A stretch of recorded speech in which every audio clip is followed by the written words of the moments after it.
Please, let's take our seats. Asante sana.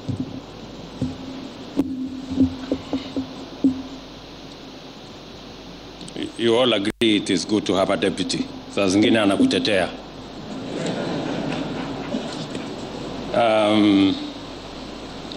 Distinguished taxpayers, I am very happy to be with you as we celebrate this year's National Taxpayers Day, a very unique and special moment in our national calendar, whose significance needs to be fully appreciated by those of us in this room, the many taxpayers across Kenya, and every Kenyan for that matter. This occasion is not intended to focus on the success of the National Revenue Administration body in performing its constitutional and statutory function, because in any case, that is their responsibility. Rather, this day is special because as a nation, we are taking the moment to appreciate exemplary individual and corporate citizens for their patriotism and commitment to the performance of their civic obligation to pay tax in our country. Our economy has been navigating unprecedented turbulence for a while now due to factors beyond our control, including devastating shocks emanating from geopolitical as well as extreme climate events, a pandemic, and recession in between, which cumulatively led to the lower performance and high inflation. What stands out as extraordinary development is that even during this period of serious difficulty, our revenue performance continues on the path of growth, indicating that our economy is demonstrating enormous resilience. This shows that Kenyan workers and enterprises remained hardworking and dedicated, and that our taxpayers did not use global and local economic challenges as an excuse to evade the performance of their fundamental duty. It also shows that Kenyan taxpayers defied many expectations, not just to survive, but to thrive and enhance their contribution to national development.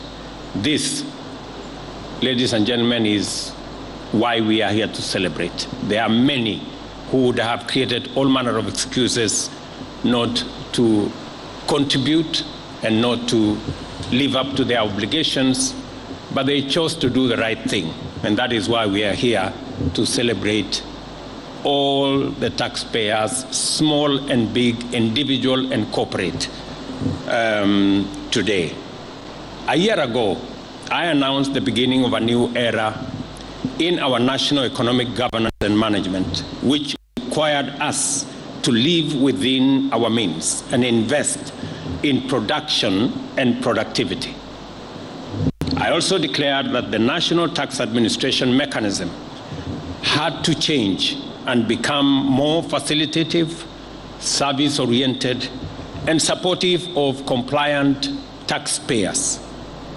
The best way of supporting compliant taxpayers is by engaging them in positive and affirmative ways, which make it easier and simpler for them to remit taxes, and by expanding the tax base through the registration and facilitation of more eligible taxpayers to enhance burden sharing. Events like the National Taxpayers Week are essential to the achievement of the taxpayer engagement objectives if they are not treated as mere annual rituals, and are undertaken with a measure of meaningful positive interaction between the Kenya Revenue Authority and their clients, all of us who are taxpayers. As I announced at the last National Taxpayers Day, the time has come for the Kenya Revenue Authority to undertake a comprehensive culture change to make it aligned with the revenue mobilization imperatives of a new constitutional dispensation, governing platform, and strategic realities, and of course, the economic conditions under which we live. This is the spirit in which the KRA recently recruited specially trained revenue service assistants as a move to enhance the revenue mobilization capacity and taxpayer compliance through service-oriented, citizen-centric methods of facilitating voluntary compliance in keeping with our fundamental commitment to decriminalize enterprise and enable all levels of business from micro, small, medium enterprises all the way to global multinational companies to meet their tax obligations. The KRA must therefore continuously demonstrate a singular commitment to new service-oriented values and signal a departure from the abuses and excesses of previous times, which only served to elicit resentment and encourage evasion while facilitating wastage, sometimes even theft, embezzlement, and other corrupt activities. KRA, I am sure, now knows that it is possible to be courteous, kind, and gentle to taxpayers, and at the same time become even more effective and efficient in tax collection. I am sure they know that. This applies to all persons in public authority when dealing with members of the public, all of us who have public authority. What is required is the exercise of greater imagination, commitment to national values and principles of governance, and the use of technology and innovation to improve service delivery. And I note with appreciation that the KRA has been undertaking reforms in this direction, which include the use of technology to integrate the taxpayer revenue administration systems to all real-time and automatic exchange of actionable data. And I want to commend what has been achieved in this space between the KRA and all the other people in between. Our decision to significantly enhance efficiency and integrity in the provision of public services to citizens by digitizing over 13,000 government services has gone a long way to enhance revenue performance. Monthly revenues, for example, from fees have already risen to about 8 billion from 2 billion monthly, an increase of close to 400% on the e-citizen platform.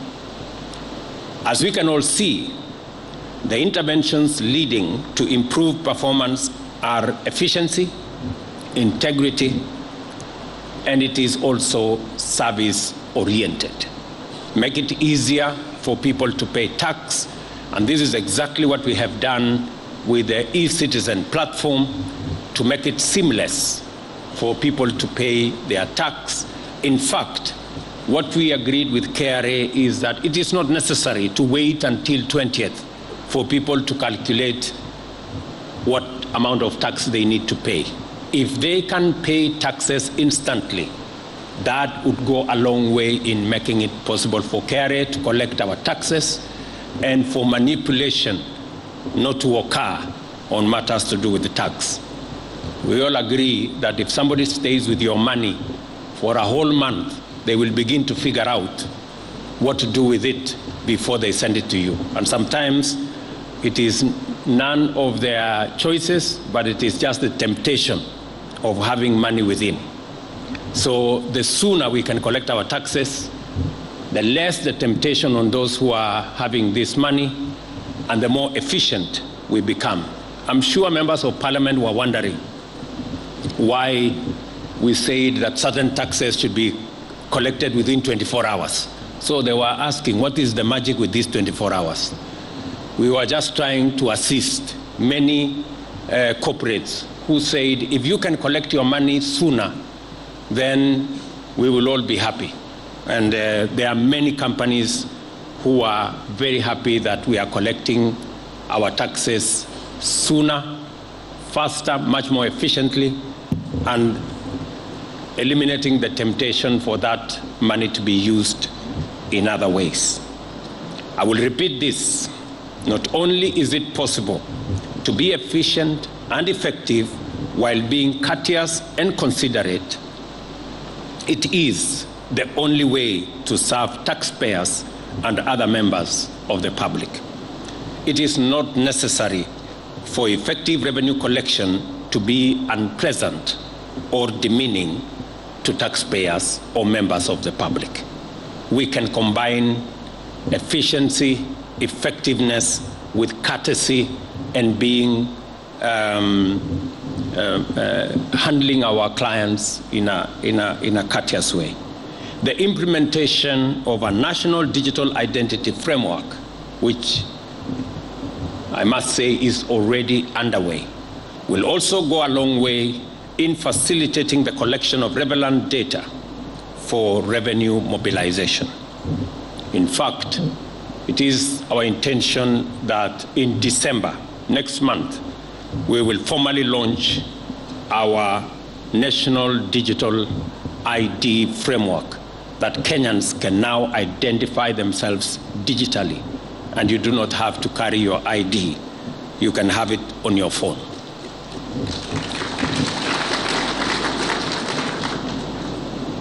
I recognize the cardinal obligation of government to utilize all revenues prudently and efficiently in the service of our citizens. This commitment stands, and we are committed to do so with maximum transparency and maximum accountability. This is why I use every moment to publicize what government is doing for the people of Kenya, because that is how our taxes are meant to be used, should be used, and the people of Kenya are encouraged to keep us in check as we spend their resources. I will in due course provide a more elaborate formal account to sustain this engagement and provide comfort that none of the resources committed to my charge is being wasted or mismanaged or stolen. The bottom-up economic transformation agenda identifies the significant improvement of productivity in key areas as an urgent priority for national economic governance efforts. Such improvements require immense investments, and the resources to invest come from the revenues we collect as taxes. There is simply no space for wastage or corruption, because that would be the recipe for disastrous failure. Our tolerance for corruption, therefore, is absolute zero. In line with this, today, the Cabinet approved Public Audit Amendment Bill 2023, which will enhance the Auditor General's independence and transparency to ensure proper utilization of public resources through audits, and also provide power for fraud investigation.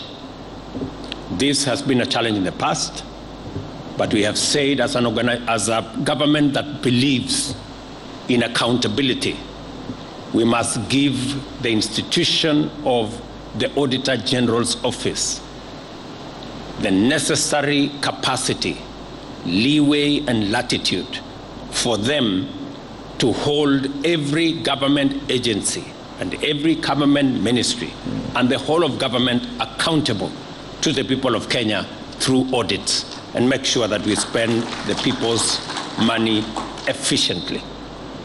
It is important that our government, or that as government, we communicate this commitment clearly, because the citizens and taxpayers deserve to know it as a matter of right. Our taxpayers are supporting national transformation by financing the provision of public services, strategic investments, and our other national revenue sovereignty requirements. Over the past year, there has been undeniable improvement of our revenue performance thanks to the efforts of Kenya Revenue Authority. This is partly due to enhanced performance by KRA, which is commendable, even though there remains vast room for both quantitative and qualitative improvements. And as you heard from the chair of the Finance Committee in Parliament, many Kenyans have ideas, many institutions are stepping forward to work with us on how we can raise revenues locally. And I am very proud. A while ago, the conversation was how much of the debt is allocated to even children who are not yet born. Public debt. I am happy that this time around we are having a conversation about not debt, but taxes. That is significant improvement. We have moved away from how much debt we are accumulating to how much tax we are paying. I think that is, we are in the right place. We are having the right conversation. And it is because I did commit to the country that we are going to begin the journey to wean ourselves from living beyond our means, living within our budgets. If we must cut down on our budgets so that we can live within our means and avoid the slippery path towards accumulating debts. Instead, have the conversation not about how much debt we are accumulating, but about how much taxes we are paying. And we are well in that conversation as we talk.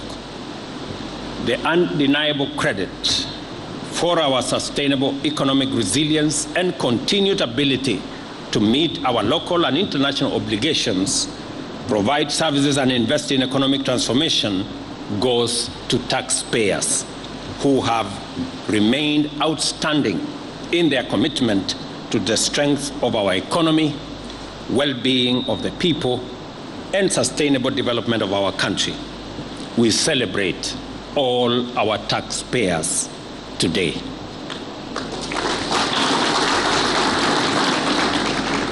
I know we will celebrate those who have done very well, but we must also celebrate all those who have made their contribution to where we are today. I urge all Kenyans to respect and honor those amongst us who perform their part in supporting national development by voluntarily paying their taxes, and encourage those who have not to register and obtain KRA personal identification numbers and join the ranks of our patriotic mashujaa who keep the wheels of our development in motion by paying their part of taxes.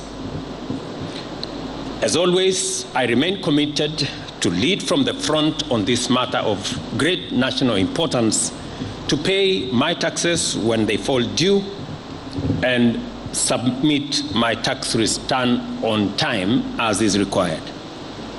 I will continue to lead from the front and expect everybody to walk in that journey.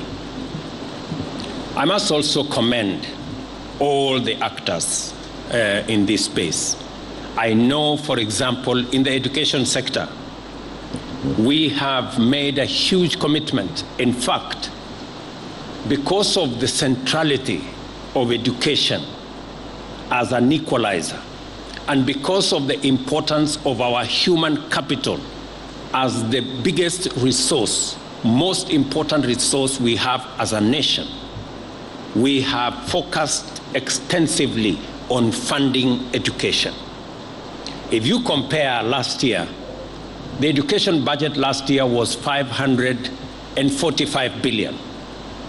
this year, including what we have factored in the supplementary that is now in Parliament, it is improving from 545 billion to 690 billion. A whole 145 billion additional money for our education. And this is deliberate. It is deliberate because we believe every child in Kenya should have a chance at life by making sure that they have access to education. Our budget to TSC has increased by about 20 billion because we are hiring additional teachers. 56,000 teachers are on our payroll, additional teachers this year. We are increasing the money going to our universities by a whole 48 billion. So what I see in the horizon is an improved human capital that we have developed. The money that is supposed to go to our TVETs and our universities and the space outside TSC is about this year 252 billion. Last year, it was 204 billion. So in just that space, we are increasing by 48 billion that is going to go into that space.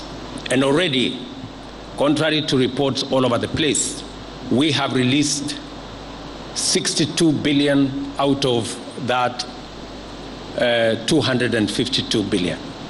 And I want to commit to the country that we are committed, we are serious, we are determined to make sure that we fund our education appropriately, contrary to what we have seen in the past, where universities were languishing in debt and were completely unable to deliver on their mandate. The Ministry of Education, Ministry of Finance will ensure that we educate all our children. It is a commitment that we have made. It is a commitment we intend to keep. I want to congratulate all the exemplary taxpayers who have been recognized under various categories. Your work is admirable and your contribution historic and transformative. Well done to all of you who are being recognized today. Keep it up, and let us see you again next year performing better. And for those of us who are not in this category, let us strive so that we're in this category next year.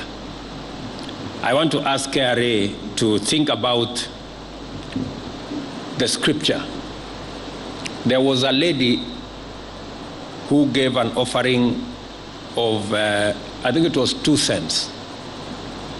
And Jesus said she had given the most because she gave everything she had. So I think consider the smaller guys who give 100% of what is due from them. It may be small, but they have done 100% of what is due from them. Maybe these big boys, maybe they are doing 80% of what is due. I'm not saying that's the case. I'm just saying maybe I'm just making a proposition. So let's look at the small people also who meet their obligation and give 100% of their taxes. And let me encourage all of us that what KRA is doing is not about KRA, it's about us. It is our responsibility, all of us as Kenyans, to make sure that each one of us pays tax. I got a very interesting message yesterday from a patriotic Kenyan, and I sent it to the Commissioner General of KRA yesterday. Si ulipata Bwana Watanga, you know? about a Kenyan who is saying, look, there is this company here who don't pay tax and they threaten people because there are some big people, it belongs to some senior guys. And so I sent the contact to the KRA CG, and I told him, however big, however senior, however powerful the owners of that company, they must pay tax like all other Kenyans. And that nobody should threaten KRA using their positions, using their connections, using their power for them to avoid paying tax. We must all pay tax. And once we are paid tax, let us demand from government that our taxes are used in the proper manner. They are not stolen, they are not corruptly used, they are used in the proper manner. I am really looking for that day when we all pay tax and demand from government that that tax is used properly. We have given a target to KRA of 3 trillion this year.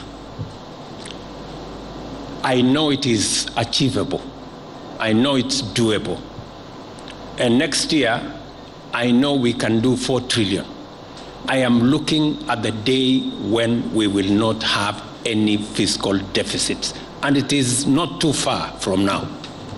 Because if everybody paid their bit, we would not need all the fiscal deficits that we have, if everybody paid their bit. There is still a lot of money out there.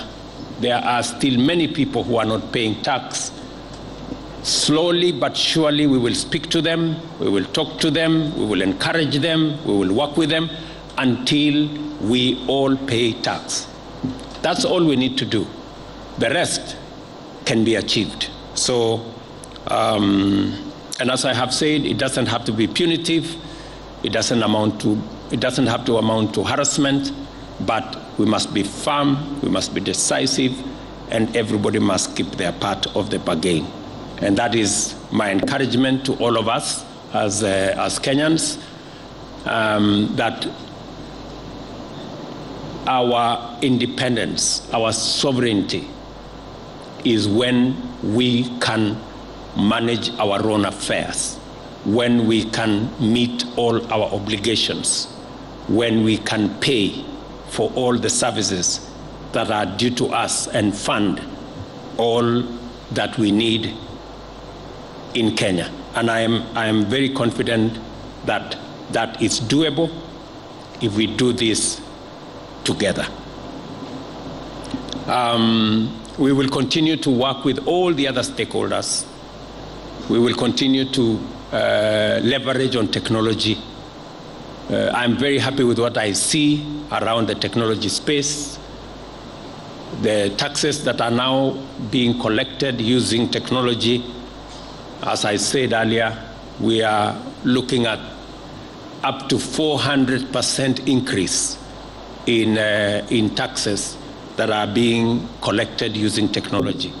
Progressively, as we digitize government services, as we make sure that all other avenues of government are coming on the digital space, I am very confident that we will collect all the taxes that are due to the government of Kenya, and we will all benefit from the use of those taxes, and we will begin the journey to wean ourselves out of the appetite for debt all over the place. Let me also say that we are making significant progress with our diplomatic relations, engagement with our development partners, engagement with multilateral development banks. We are making a lot of progress with our DFIs, the engagement between government of Kenya and the understanding of what is required of us and what our obligations are and what our commitments are very progressive. I want to commend Treasury for leading the way, working with our multilateral development partners, working with our bilateral development partners to make sure that we secure the interests of Kenya and make sure that we are pushing on our progress. And I am very confident that that space is being managed very well under the leadership of Professor Ndung'u and his team, and all the people in that space, and continuously they will engage with the different ministries to make sure that we project the right image of Kenya and we manage our resources and affairs in a way that is transparent, accountable, and in a progressive manner so that we can unlock the huge potential that exists in our country. I want to tell every Kenyan listening to me that we have a great country. And this country is going to go places. I am very confident we are going to transform Kenya into a country where all of us will feel confident and all of us will be proud to be Kenyan. That is the commitment that I make to everybody here. And each and every one of us, as I said yesterday, must pull their weight. There are opportunities out there. There are opportunities we are rolling out. We want every Kenyan to calibrate their place, make their contribution, look at the opportunities that are available, appropriate those opportunities so that each and every one of us can make a contribution to taking Kenya forward, and work with whatever interventions we are working on as government to take our country forward. So thank you very much. God bless you all, and God bless our great country, Kenya. Asanteni sana. Thank you very much, Your Excellency. One more round of applause for His Excellency.